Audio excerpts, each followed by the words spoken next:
Hey, wild women, welcome back to A Lesson in Worth.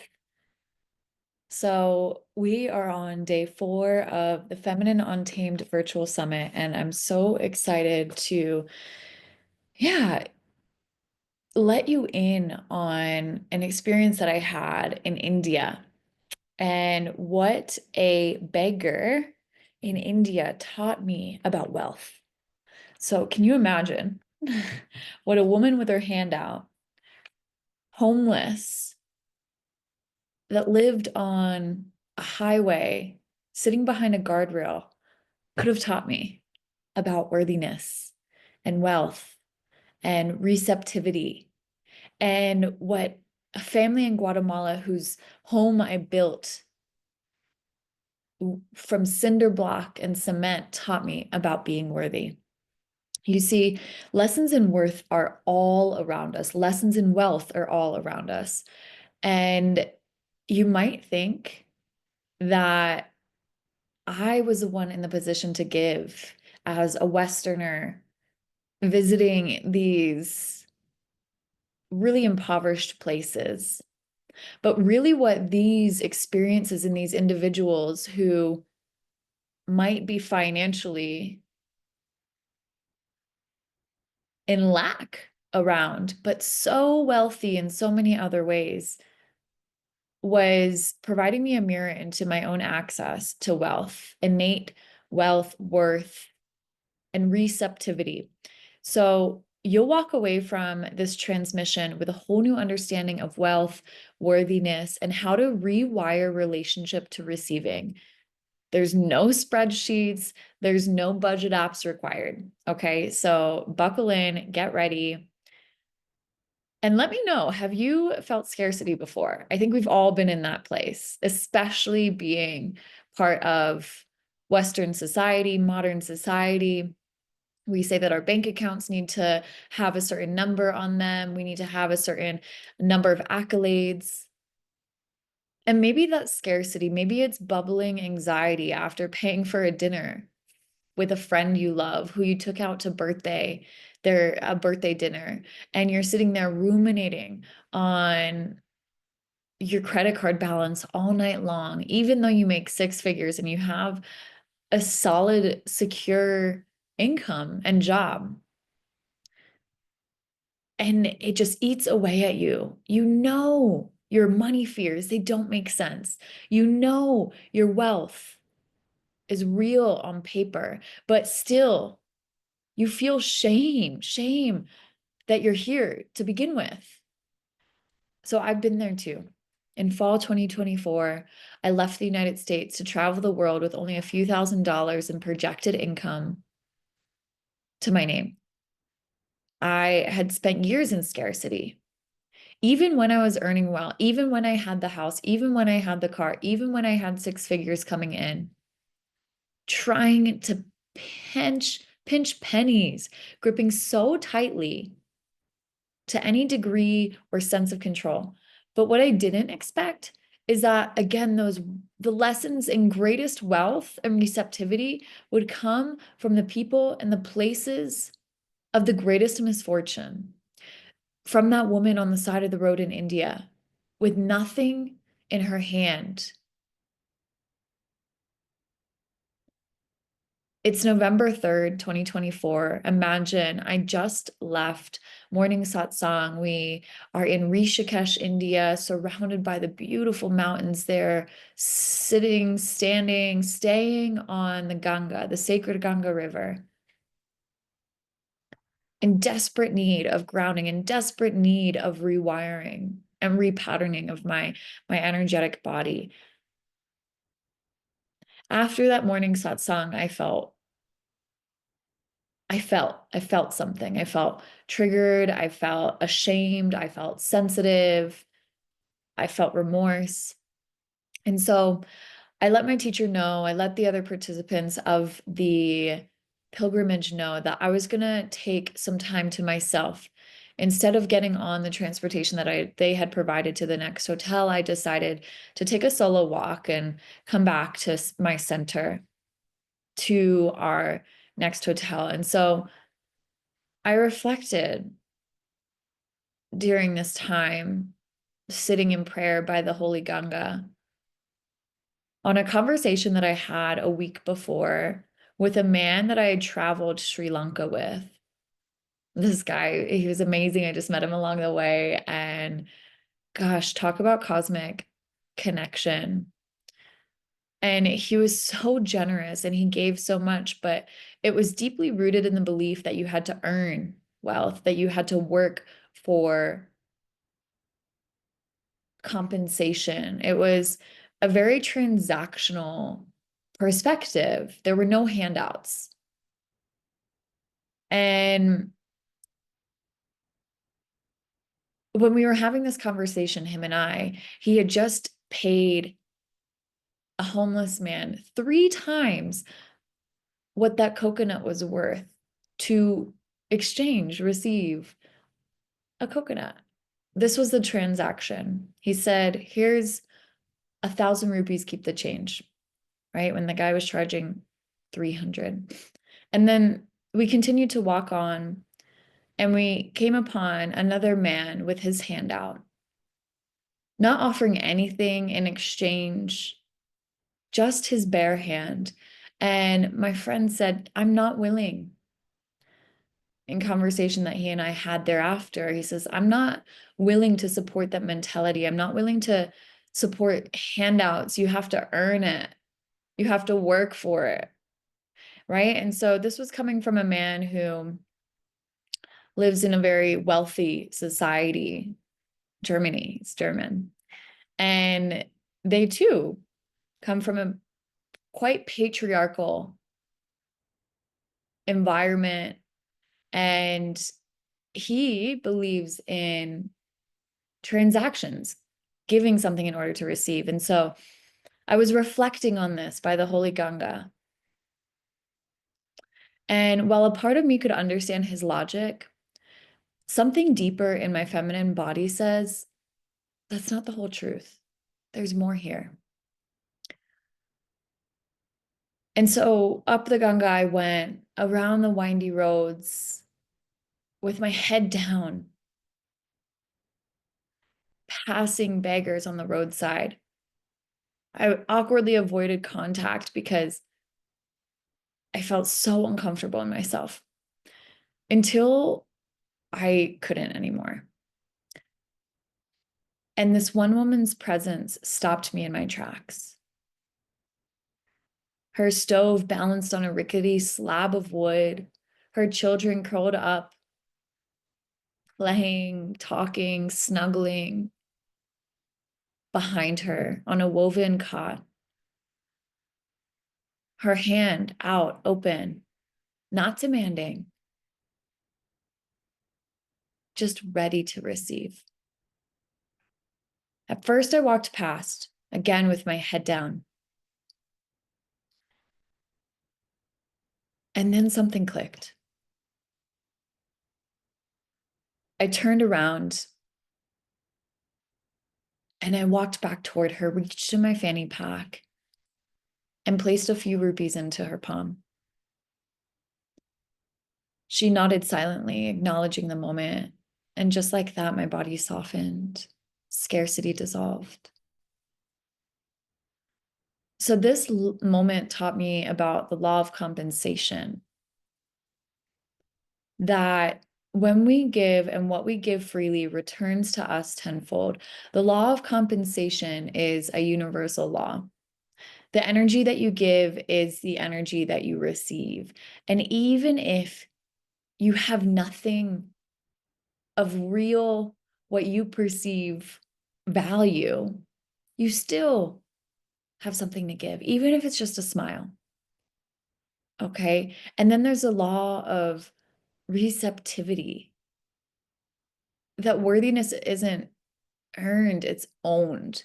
So your ability to own your conviction is what allows it to own your worthiness, is what allows you to receive in abundance.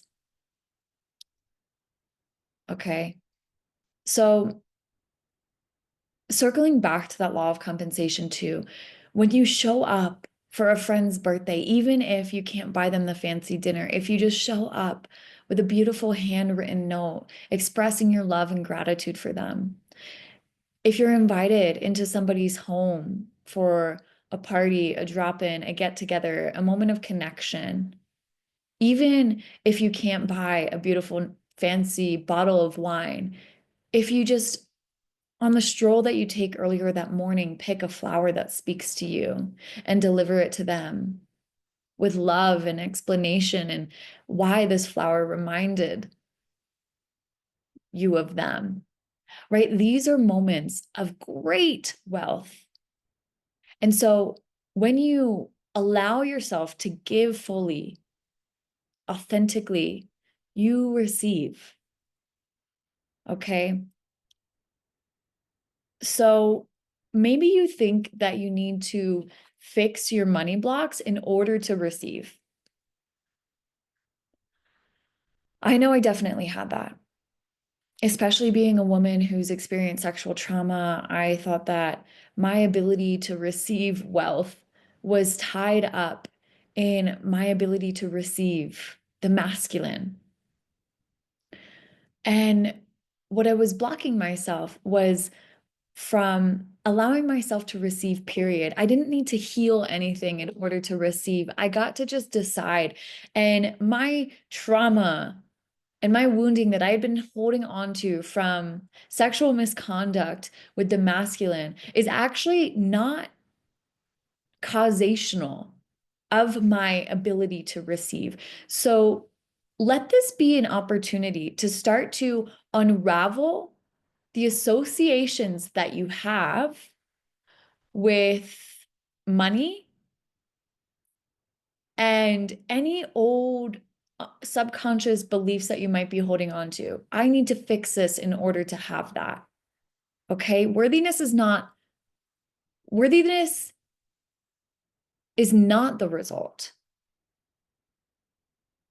of wealth healing. Worthiness is the cause of wealth healing. You decide that you are worthy of more. You decide that you are worthy of beautiful, wealthy, enriching relationships. This decision is what welcomes more wealth into your life. So tell me this, that old money block that I need to heal before I'm worthy of receiving, what do you think about it now?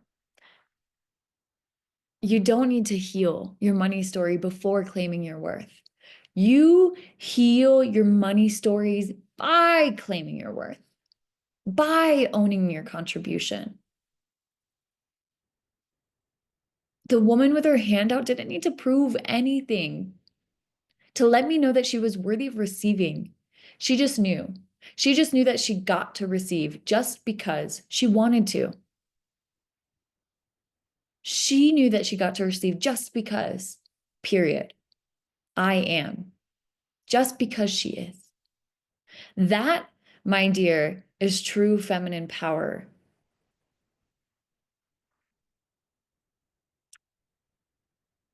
So remember what I said about providing a nice gift of great fortune to somebody that you love.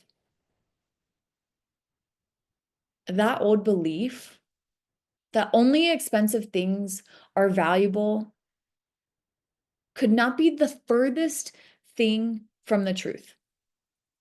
And I had to work through this in my relationships to the masculine. I showed up, and for years, I thought that I had to give something because they were giving me so much. And what I realized is that it's my energy that is a gift, it is my presence that is a gift. And that is feminine energetics. You and your presence and your divinity and your goddess like energy is what holds the greatest value.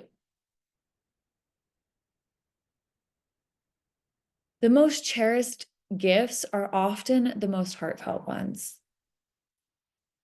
like that handwritten note that you gave to your best friend, letting them know how important they are to you. Like that flower that you picked from the garden before your friend's party, letting them know exactly why you chose that flower and how it reminded them, how it reminded you of them. Like that haiku that I wrote to my bus driver, Mr. Queen, in first grade. I still have this memory. In it, I wrote, "He's a king for all I've seen." It meant so much to him to receive that beautiful poem. And it sat on his dashboard all year long. So I bet that you can even recall scenarios that you've already lived that remind you of your frequency of wealth. It is not about the dollar amount. It's about the energy behind what you give. It's about the energy behind and motivating what you do. Okay? You can express abundance in so many ways in your life. That handwritten note, that flower from your garden, a spacious day without meetings, saying no to plans because you value your energy, a long bath by candlelight. Wealth is presence, okay? It's overflow.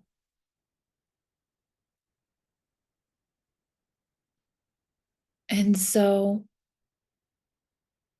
there have been so many women in my world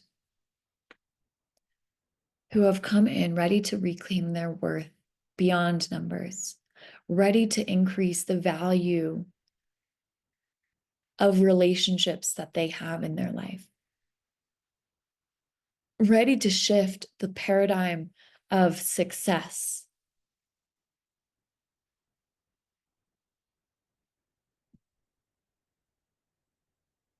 You are not unworthy, babe. You are just out of alignment with the truth of who you are. You've forgotten your innate power, your innate worth. And the best way to calibrate back into that frequency is in a space where your worth is reflected by sisters, by teachers, by mentors, by trusted confidants, by community that inspires you. And so here I am inviting you into another opportunity to claim your worth. If you have not yet signed up for the Uncaged, the Untamed Feminine free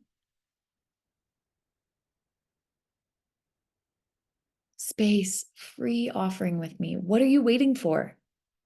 You get to have this. This is me in my energy of receptivity and giving and reciprocity. Let yourself receive. Where are you blocking yourself? Where are you your own worst enemy?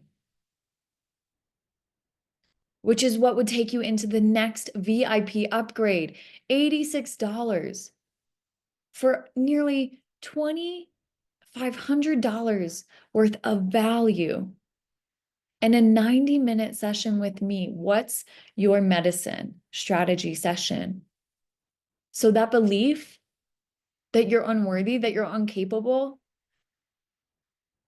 that what you invest won't come back tenfold, we get to work on that in the What's Your Medicine strategy session. So if you haven't booked these yet, I highly, highly encourage you to get online, to follow the links, to get yourself booked in sessions, because what are you waiting for? Now is the time. Okay? Your innate worth is not built in a day. It is cultivated through being seen, through being mentored, and by calibrating the frequency of worth from other women who remind you daily. And this is what being part of the Untamed ecosystem offers. So if you haven't yet, book the Uncaged, the Untamed session now. Discover your feminine season that you're in. Which of the archetypes from the Untamed path you're exploring. And through this process, start walking, step in, stop hiding, start owning, start claiming. You are worthy.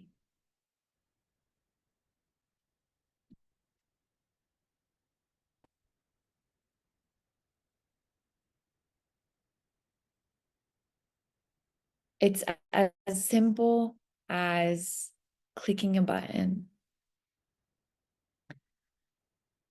So I'm so excited to see you inside. I'm so excited to connect more and get to know you and walk with you in the path to claiming your innate worth. I love you so much, and I'll see you inside.